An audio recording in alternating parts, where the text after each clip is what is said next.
This is OnePlus Bike. Today we're changing a bottom bracket.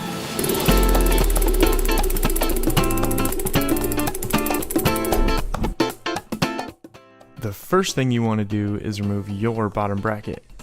For this, you got to find the right tool for the job. You got to remember that bottom brackets don't always loosen to the left. Sometimes they unthread to the right depending on what side you're on.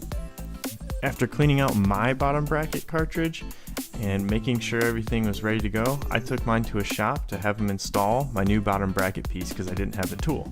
What I didn't know is I had actually bought the wrong bottom bracket cartridge. As you can see here, it's not a good fit. Very disappointing. Send it back. Once you have the right bottom bracket cartridge, make sure you paid attention to how many spacers came off of each side of your bottom bracket so you can put them back on.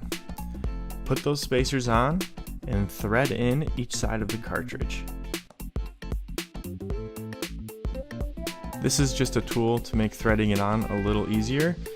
Torque it down with a torque wrench and you're good to go. And that, folks, is how you change a bottom bracket.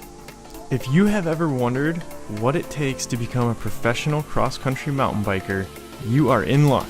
OnePlus Bike is doing just that. Subscribe now and follow the journey.